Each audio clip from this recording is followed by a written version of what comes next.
everyone, how are you? Welcome to our channel Learn with Lahima. Today's video లో daily use చేసే మరికొన్ని English sentences ని నేర్చుకుందాం. Video నచ్చినట్లయితే లైక్ చేయండి అండ్ షేర్ చేయండి. మరికొన్ని ఇంట్రెస్టింగ్ వీడియోస్ కోసం నా ఛానల్ ని సబ్స్క్రైబ్ చేసుకోండి. అలానే వీడియోని ఎండింగ్ వరకు స్కిప్ చేయకుండా చూడడానికి ట్రై చేయండి. Let's get into our video. Today's క్లాస్లో sentences related to school and కాలేజ్లో మనం ఏ విధంగా ఇంగ్లీష్ మాట్లాడాలో మనకి ఏ విధంగా యూస్ అవుతుందో తెలుసుకుందాం. ఓకే, ఫస్ట్ సెంటెన్స్ ఈజ్ నేను ఈరోజు కొంచెం ఆలస్యంగా వచ్చాను. ఫర్ ఎగ్జాంపుల్, నేను ఈరోజు కొంచెం ఆలస్యంగా స్కూల్కి వచ్చాను, కాలేజ్కి వచ్చాను అని చెప్తుంటాం కదా. ఇలా యూస్ చేసే సందర్భాల్లో I came a little late today. I came a little late today. See the next one. Sir, నేను లోపలికి రావచ్చా? సార్, నేను లోపలికి రావచ్చా అని అడుగుతూ ఉంటాం కదా సార్ ఆర్ మేడంని.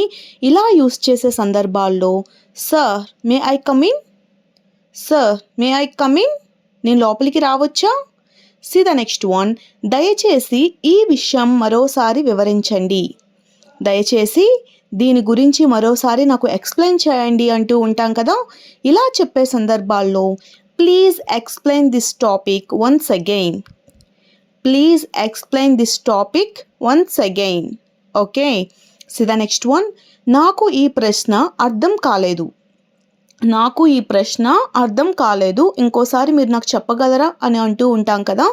అలా యూస్ చేసే సందర్భాల్లో I didn't understand this question.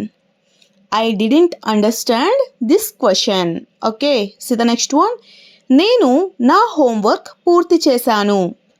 నేను నా హోంవర్క్ని కంప్లీట్ చేసేసాను అని చెప్తుంటాం కదా. ఇలా చెప్పే సందర్భాల్లో I have completed my homework.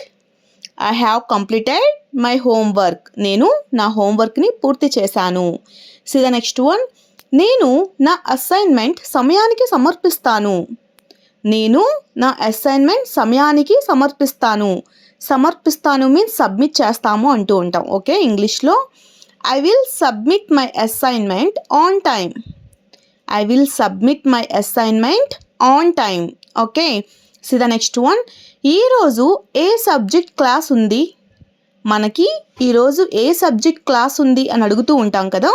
ఇలా అడిగే సందర్భాల్లో which subject do we have today? Which subject do we have today? Okay, ఈరోజు ఏ సబ్జెక్ట్ క్లాస్ ఉంది? C the next one. మనకు ఈరోజు టెస్ట్ ఉందా?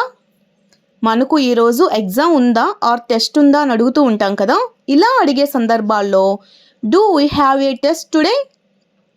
Do we have a test today? మనకి ఈరోజు ఎగ్జామ్ ఉందా, టెస్ట్ ఉందా? C the next one. నేను నా నోట్బుక్ ఇంట్లో మర్చిపోయాను. నేను నా నోట్బుక్ని ఇంట్లో మర్చిపోయాను అని చెప్తుంటాం కదా. ఇలా చెప్పే సందర్భాల్లో I forgot my notebook at home. I forgot my notebook at home. నా నోట్బుక్ని ఇంట్లో మర్చిపోయాను. C the next one. దయచేసి మీ పెన్ కొద్దిసేపు ఇవ్వగలరా?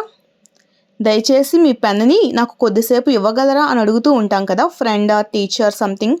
సో ఇలా అడిగే సందర్భాల్లో could you lend me your pen for a while? Could you lend me your pen?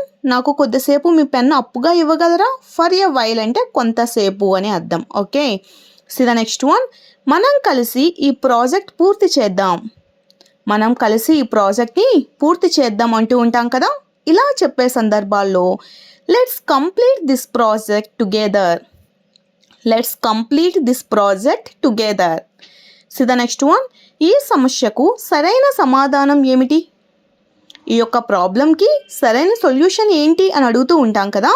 ఇలా చెప్పే సందర్భాల్లో ఇంగ్లీష్లో what is the correct answer to this problem? What is the correct answer to this problem? Okay, see the next one.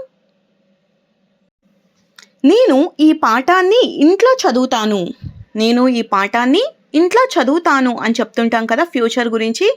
So మనం ఇలా చెప్పే సందర్భాల్లో ఇంగ్లీష్లో I will study. I will study future కాబట్టి I will study this lesson at home. I will study this lesson at home. See the next one. నేను లైబ్రరీకి వెళ్ళాలి. నేను లైబ్రరీకి వెళ్ళాలి. దీన్ని ఇంగ్లీష్లో I need to go to the library. I need to go to the library. Okay, see the next one. ఈ పుస్తకం చాలా ఉపయోగకరంగా ఉంది. ఈ పుస్తకం చాలా ఉపయోగకరంగా ఉంది అంటూ ఉంటాం కదా, చాలా యూస్ఫుల్ అయింది అని. ఇలా చెప్పే సందర్భాల్లో this book is very useful, this book is very useful. Okay, see the next one. Class ఎప్పుడు ముగుస్తుంది, క్లాస్ ఎప్పుడు ముగుస్తుంది, ఎప్పుడు ఎండ్ అవుతుంది అని అడుగుతూ ఉంటాం కదా. ఇలా అడిగే సందర్భాల్లో when does the class end, when does the class end, class ఎప్పుడు ముగుస్తుంది, ఎండ్ అవుతుంది అని అర్థం. C the next one. నేను ఈ విషయంపై కొంచెం సందేహంలో ఉన్నాను, నేను ఈ విషయంపై కొంచెం సందేహంలో ఉన్నాను అని చెప్తుంటాం కదా. ఇలా చెప్పే సందర్భాల్లో I have a small doubt about this topic, I have a small doubt about this topic. Okay, see the next one. దయచేసి నా హాజరు నమోదు చేయండి, దయచేసి నా యొక్క హాజరుని నేను అటెండ్ అయ్యానని కొంచెం నమోదు చేయండి అని చెప్తుంటాం కదా. ఇలా చెప్పే సందర్భాల్లో please mark my attendance, please mark my attendance. Okay, simple. Okay, see the next one. రేపటి క్లాస్కు నేను సిద్ధంగా ఉంటాను, రేపటి క్లాస్కు నేను సిద్ధంగా ఉంటాను. ఓకే, ఇలా చెప్తుంటాం కదా. ఇలా చెప్పే సందర్భాల్లో I will be prepared for tomorrow's class, I will be prepared for tomorrow's class. Okay, see the next one. మనం ఈ పాఠాన్ని గ్రూప్గా చదువుదాం, మనం ఈ యొక్క పాఠాన్ని, ఈ యొక్క లెసన్ని గ్రూప్గా చదువుదాం అని చెప్తుంటాం కదా. ఇలా చెప్పే సందర్భాల్లో let's study this lesson as a group, let's study this lesson as a group. Okay, as a group అంటే గ్రూప్గా. Okay, see the next one. పరీక్ష కోసం నేను బాగా సిద్ధమవుతున్నాను, పరీక్ష కోసం, ఎగ్జామ్ కోసం నేను బాగా సిద్ధమవుతున్నాను, బాగా ప్రిపేర్ అవుతున్నాను అని చెప్తుంటాం కదా. ఇలా చెప్పే సందర్భాల్లో I am preparing well for the exam, I am preparing well for the exam. Okay, see the next one. నాకు కొంత సమయం కావాలి, నాకు కొంత టైం కావాలి అని అడుగుతూ ఉంటాం కదా. ఇలా అడిగే సందర్భాల్లో I need some time, I need some time. Okay, see the next one. మీరు ఈ ప్రశ్నకు సహాయం చేయగలరా, మీరు ఈ ప్రశ్నకు హెల్ప్ చేయగలరా అని అడుగుతూ ఉంటాం కదా.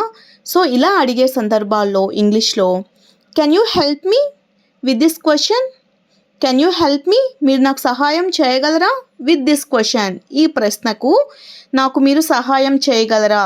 Okay, see the next one. నేను ఈరోజు ప్రజెంటేషన్ ఇవ్వాలి, నేను ఈరోజు ప్రజెంటేషన్ ఇవ్వాలి అని చెప్తుంటాం కదా. ఇలా చెప్పే సందర్భాల్లో I have to give a presentation today, I have to give a presentation today. C the next one.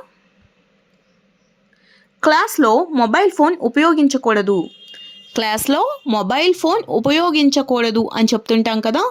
ఇలా చెప్పే సందర్భాల్లో ఇంగ్లీష్లో we should not use mobile phones in class, we should not use mobile phones in class room. Okay, in class room. Okay, క్లాస్లో mobile phone ఉపయోగించకూడదు. C the next one. ఈ notes నాకు చాలా ఉపయోగపడ్డాయి, ఈ యొక్క నోట్స్ నాకు చాలా ఉపయోగపడ్డాయి అని చెప్తుంటాం కదా. ఇలా చెప్పే సందర్భాల్లో these notes were very helpful to me, these notes were very helpful to me, ఈ నోట్స్ నాకు చాలా బాగా ఉపయోగపడ్డాయి. Okay, see the next one. నేను నా స్నేహితుడితో కలిసి చదువుతున్నాను, నేను నా స్నేహితుడితో కలిసి చదువుతున్నాను అని చెప్తుంటాం కదా. ఇలా చెప్పే సందర్భాల్లో I am studying with my friend, I am studying with my friend, నేను నా స్నేహితుడితో కలిసి చదువుతున్నాను. Okay, see the next one. ఈ అధ్యాయం చాలా ముఖ్యమైనది, ఈ యొక్క అధ్యాయం చాలా ముఖ్యమైనది అని చెప్తుంటాం కదా. ఇలా చెప్పే సందర్భాల్లో this chapter is very important, this chapter is very important. Okay, see the next one. నేను మంచి మార్కులు సాధించాలని అనుకుంటున్నాను, నేను మంచి మార్కులను సాధించాలని అనుకుంటున్నాను అని చెప్తుంటాం కదా. ఇలా చెప్పే సందర్భాల్లో ఇంగ్లీష్లో ఏ విధంగా చెప్పాలంటే I want to score good marks, I want to score good marks. Okay, see the next one. ప్రతిరోజు కొంచెం కొంచెంగా చదవడం మంచి అలవాటు, ప్రతిరోజు కూడా కొంచెం కొంచెంగా చదవడం అలవాటు చేసుకోవడం మంచి అలవాటు అంటూ ఉంటాం కదా. ఇలా చెప్పే సందర్భాల్లో ఇంగ్లీష్లో studying a little everyday is a good habit. Studying a little everyday is a good habit. Okay, thanks for watching. If you like this video, please do like, share and subscribe guys. Thank you.